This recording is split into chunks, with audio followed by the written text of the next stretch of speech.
Ya habíamos hablado en la anterior edición del video, hablando de la Edad de Oro, que España había adquirido una hegemonía europea. Económicamente hablando, porque España en 1492 recibe noticias de Colón del descubrimiento de una nueva ruta a las Indias, que posteriormente se iba a descubrir que no eran las Indias, sino era un nuevo continente, América, ¿correcto? España también logra una independencia histórica, ¿no es cierto?, o una hegemonía histórica, no solamente por vencer a la monarquía inglesa, ¿no es cierto?, sino que también se produce la última guerra contra los moros en el año de 1571, también denominada la Batalla de Lepanto, ¿no?, donde ya se había manifestado que va a participar Miguel de Cervantes Saavedra, donde a este le van a poner el apelativo de El Manco de Lepanto. Y finalmente, en el aspecto cultural, va a haber creaciones de universidades, ¿no es cierto? Los clérigos van a volverse catedráticos, ¿no es cierto? Se va a postular o se va a plantear la publicación de la Biblia Complutense, ¿no es cierto? La primera Biblia, digamos, producida en España, y va a haber un apogeo en el arte, al menos en el arte plástico, porque se van a dar a conocer, ¿no es cierto?, el Greco, Francisco Sumarán, ¿no es cierto?, y Diego Velázquez, ¿no? Ahora, ¿qué va a pasar dentro de esta nueva impostura o dentro de este nuevo proceso de la Edad de Oro o del siglo de oro español, que es este apogeo literario, cultural y político? Que ya te había dicho que uno de los gestores importantes o una de las gestaciones más importantes de España, conocida ya, como ustedes ya lo saben, como la madre patria, había sido la imposición del gobierno y de la monarquía, ¿no? Por eso es que en el año de 1500 al año de 1556, España se vuelve un imperio donde jamás se pone el sol. Esto es una metáfora bastante interesante, ¿no? Porque si hablamos de sol, hablamos de la vinculación inmediata de la luz, ¿no es cierto? Hablamos de la vinculación inmediata de, digamos, suerte, por un lado, pero también hablamos de la incursión necesaria y cultural de esa luz que va a irradiar sabiduría, ¿no es cierto? De esa luz que va de alguna manera a estar a favor del proceso gubernamental, y se va a volver importante la imagen de Carlos de Habsburgo. Profesor, pero la familia de Habsburgo o los monarcas de Habsburgo son monarcas alemanes. Sí, es que hay que recordarte lo siguiente, ¿no es cierto? Que en España había de alguna manera la presencia de una monarquía principal que eran los reyes católicos, pero también en Alemania había de alguna manera la presencia de los Habsburgo, de la familia Habsburgo, monarquía.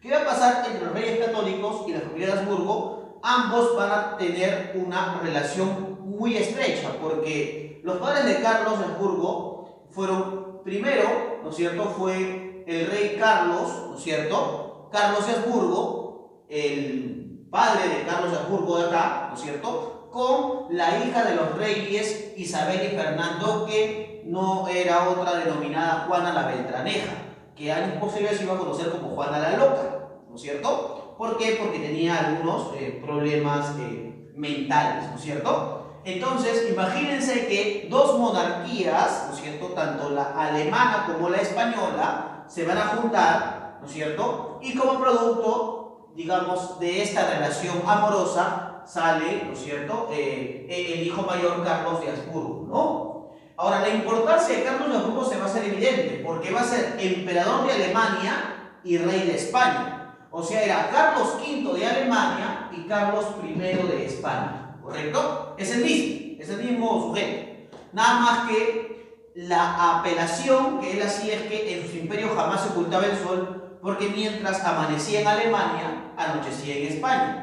Y mientras amanecía en España, anochecía en Alemania, ¿no? Era como que la fortuna, ¿no es cierto?, a este monarca le sonreía, porque, digamos, el imperio que abarcaba su poderío, ¿no es cierto?, digamos, conectaba estos dos países, ¿no? Ahora, mantuvo un pensamiento renacentista. ¿Eso qué quiere decir? Que ponía al hombre como una manifestación importante de la creación literaria, la creación artística y política, y la unidad entre la iglesia y la universidad. Profesor, pero no hay una contradicción si se supone que en la universidad se gesta el conocimiento. cómo la iglesia interviene en la universidad, porque te he manifestado que la mayoría de catedráticos en estas primeras universidades van a ser clérigos, ¿no?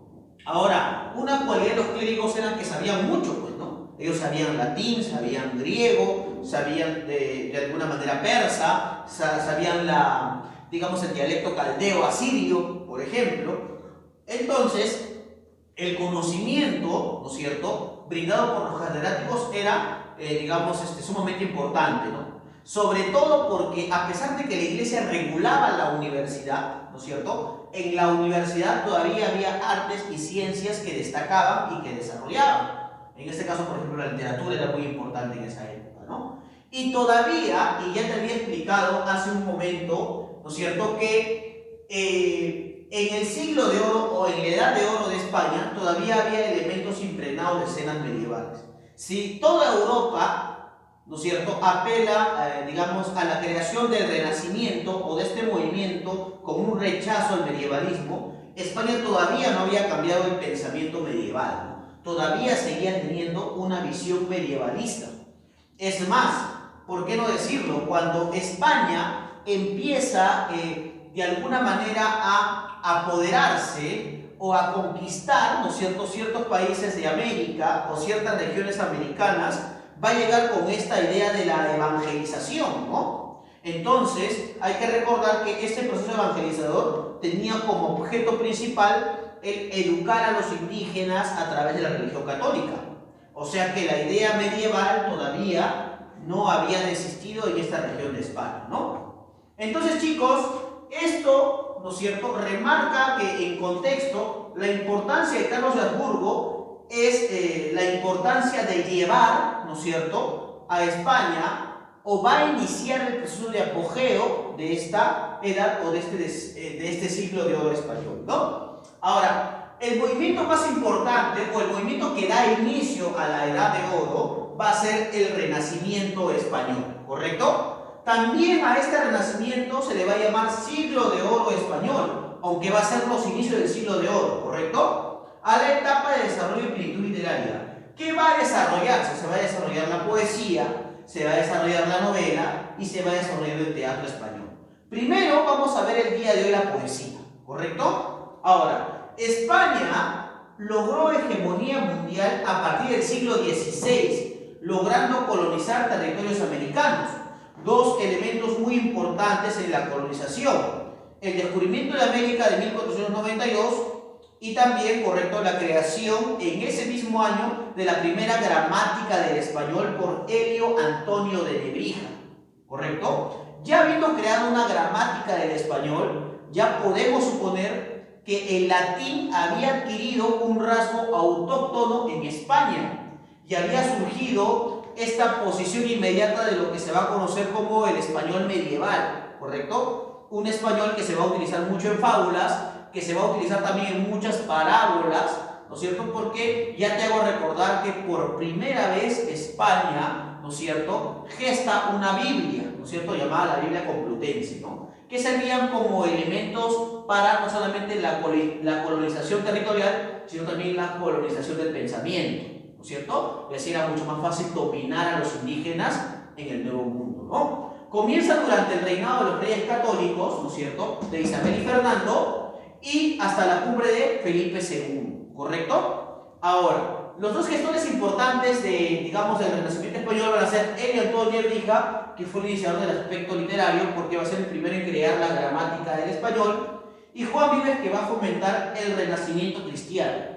Ese Renacimiento que aparentemente es muy contradictorio, pero que apela a el conocimiento, ¿no es cierto?, o la necesidad de conocer, ¿no?, a Dios, pero bajo, digamos, un aspecto objetivo y directo, ¿no?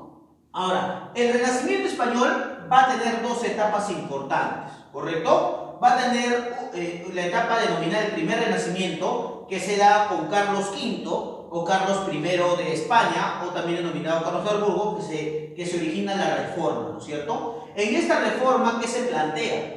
Que el latín deje de ser el idioma oficial de España para utilizar, ¿no es cierto?, esta vertiente autóctona denominada el castellano o el español. Acá va a surgir la escuela italiana. ¿Y por qué se va a llamar así? Porque muchos de los versos y muchas de las estructuras que se van a utilizar en esta época, ¿no es cierto?, van a ser estructuras italianas, ¿correcto? Por ejemplo, se va a utilizar la lira, la silva, la libra, ¿correcto?, que eran versos típicos de los italianos, ¿no? Ahora, hay que recordar que Italia o la literatura latina tiene que ver con la existencia de muchos escritores muy importantes, ¿no? Virgilio, Horacio, Ovidio, por ejemplo, ¿no? Y acá vamos a encontrar a Juan Boscán, nace en 1492, se va a morir en 1542, y Garcilaso de la Vega, uno de los principales gestores del Renacimiento español, porque es el primero en crear las églogas, ¿correcto? O estos poemas entre pastores, ¿no?,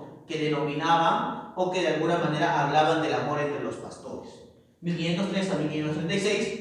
Y finalmente en el segundo renacimiento se da la presencia del reinado de Felipe II, ¿no es cierto? Se va a dar la contrarreforma, donde el español va a tener diferentes vertientes de uso y se va a dar lo que se denomina el Tribunal de la Santa Inquisición. La Iglesia Católica empieza a castigar a quienes desisten de la presencia de la religión católica como tal, ¿correcto? Entonces acá encontramos dos escuelas, la escuela salmantina y la escuela sevillana. Escuelas ya autóctonas de España, ¿correcto? La salmantina con Fray Luis de León, clérigo, orden agustina, ¿no es cierto? Y Fernando de Herrera, el divino, que también tenía que ver con una condición inmediata, clericalmente hablando, ¿correcto?